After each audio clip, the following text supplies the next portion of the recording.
Okay, so yesterday we have this function and we were asked to find the inverse. So we switched the x and y, then solved for y, and we found the inverse.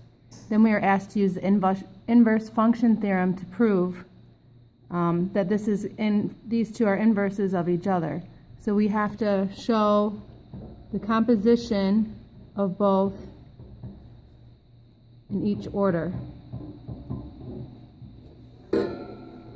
So y inverse is 4 plus x over 3x. And again, we simplified this to this version here because it's easier to work with when we're doing composition. Okay? So again, we sub this in for y inverse. Now when we plug this into the y function, we get 4 over 3 times 4 plus x over 3x minus 1.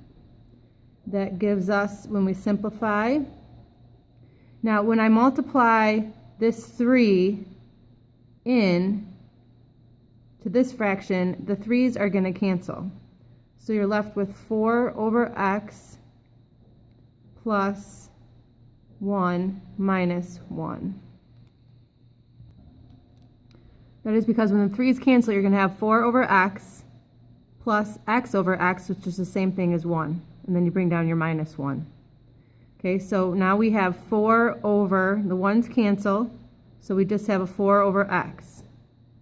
Now to get rid of the fraction on the bottom of the denominator, on the bottom of the existing fraction, we want to multiply by the reciprocal on top and bottom. Okay, so this denominator is cleared. And then 4 times x over 4 is equal to x. So far, so good. Now let's do the composition in the reverse order. I'm going to sub in my y function, which is 4 over 3x minus 1. Now when I actually put that into the inverse, substitute that into the inverse, I get 4 plus 4 over 3x minus 1.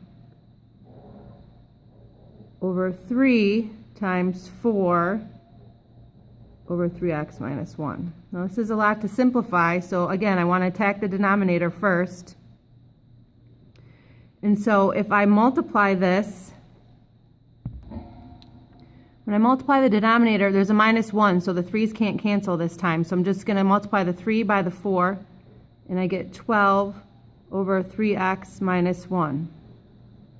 Now for the numerator, what I want to do is I want to add these fractions. So remember, we need to have a common denominator here. So I'm going to multiply this 4. I'll show you on the side work. I'm going to multiply this 4 by 3x minus 1 over 3x minus 1. And that gives me 12x minus 4 over 3x minus 1. So I have 12x minus 4. Now I need to remember this plus 4. And my denominators were the same.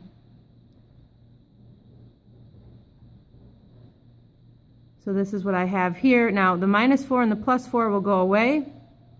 So I just have 12x on top.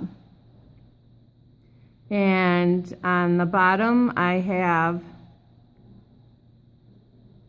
3x minus 1. And so that's what I have on my numerator. In the denominator, I still have my 12 over 3x minus 1. Now to get rid of this, remember dividing by something is the same as multiplying by the reciprocal. So to get rid of this, I'm going to multiply